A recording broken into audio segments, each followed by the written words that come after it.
Teaching मित्रा के YouTube channel में आप सभी का स्वागत है। आज के इस सेशन में हम बात करने वाले हैं DElEd joint entrance test. DElEd joint entrance test में जो विज्ञान के महत्वपूर्ण प्रश्न है उसका हम फास्ट रिवीजन आपको करवाते हैं। आपके डीएलएड एंट्रेंस टेस्ट में साइंस से 20 क्वेश्चन आपको पूछे जाएंगे। तो चलिए हम डिस्कस करते हैं विज्ञान के महत्वपूर्ण सवाल। इससे पहले यदि अभी तक आपने हमारे YouTube चैनल को सब्सक्राइब नहीं किए हैं तो एक बार सब्सक्राइब करके बेल आइकन जरूर दबा दें, जिससे आपको हमारी अगली सभी वीडियो की नोटिफिकेशन मिलती रहेगी। अब पहला क्वेश्चन है, तारे का टिमटिमाना प्रकाश के किस गुण के कारण होता है? तो तारा जो है वो हमें जो दिखता हुआ प्रतीत होता है टिमटिमाते हुए, यह प्रकाश के किस गुण के कारण होता है? ऑप्शन है परावर्तन, अपवर्तन, पूर्ण आंतरिक परावर्तन, प्रकीर्णन। तो यह जो होता है यह होता है अपवर्तन के कारण। बाल्टी में पानी भरी हुई बाल्टी में जब हम किसी छड़ी को डालते हैं तो वो मुड़ा हुआ प्रतीत होता है, वह भी अपवर्तन के कारण ही होता है। चलिए अगला प्रश्न देखते हैं, विद्युत ऊर्जा को ध्वनि ऊर्जा में रूपांतरित करने वाला उपकरण कौन सा है? तो कौन सा उपकरण है जो कि विद्युत ऊर्जा को ध्वनि ऊर्जा में रूपांतरित करने वाला उपकरण है? मोटर। मोटर जो है यह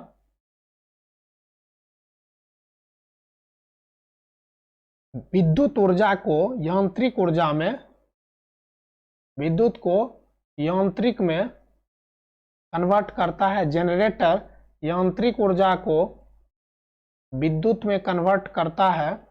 लाउड स्पीकर विद्युत ऊर्जा को ध्वनि ऊर्जा में जो है वो कन्वर्ट करता है। यहाँ पे आपका आंसर लाउड स्पीकर होगा। और माइक्रोफोन जो है वो ध्वनि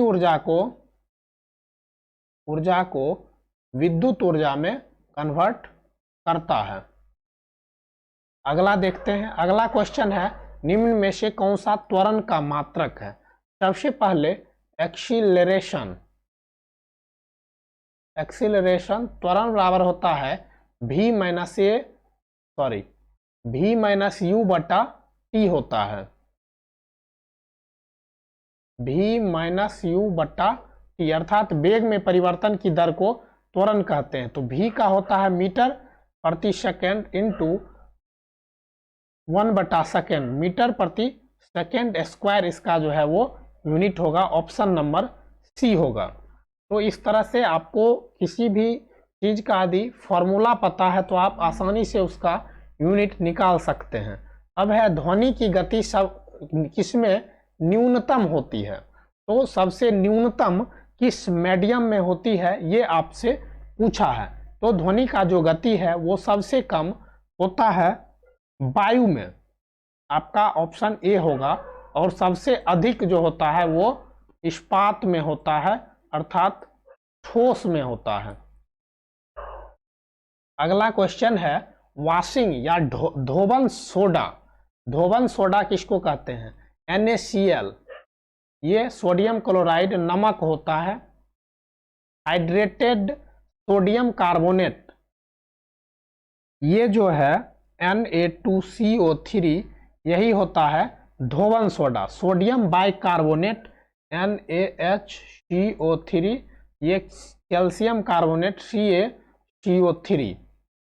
तो धोवन सोडा जो है Na2CO3 ये काफ़ी महत्वपूर्ण है। कास्टिक सोडा भी होता है, बेकिंग सोडा भी होता है। तो ये सभी भी आप देख लीजिएगा, आपके एग्जाम के व्यू से काफ़ी इम्पोर्टेंट है। फिर है, निम्न में से जीवाणु से होने वाले जो रोग हैं, इस रोग के बारे में आपको बताना है। तो जीवाणु के द्वारा जो रोग होते हैं वो रोग हैं प्लेग, हैजा, टिटनस, डिप्थीरिया।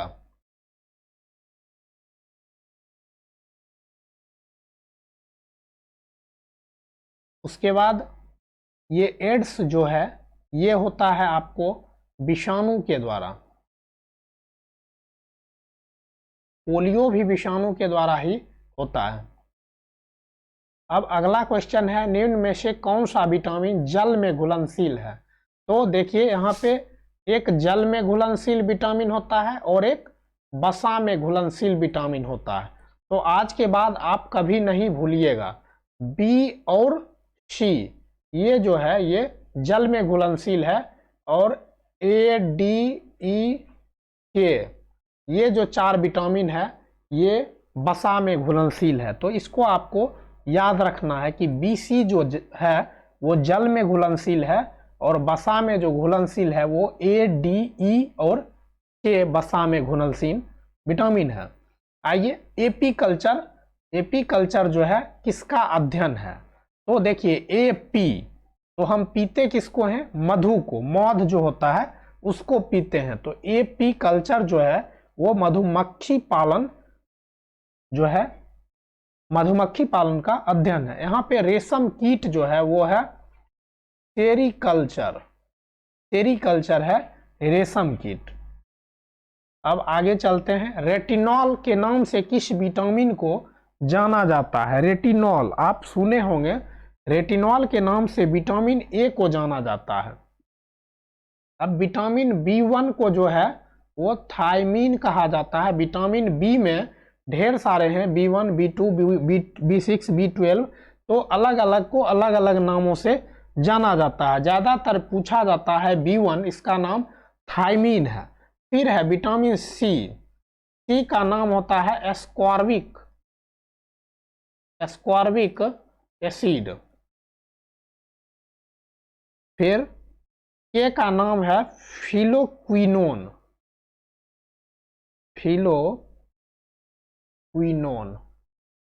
उसके बाद ई का नाम है टेकोफेरॉल।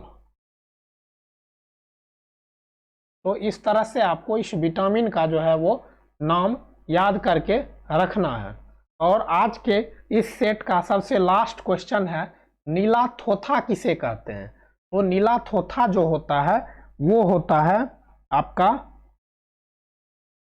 Copper sulphate.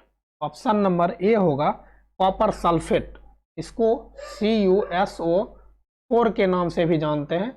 एक होता है हरा थोथा, हरा थोथा जो होता है वो होता है FeSO4 अर्थात फेरस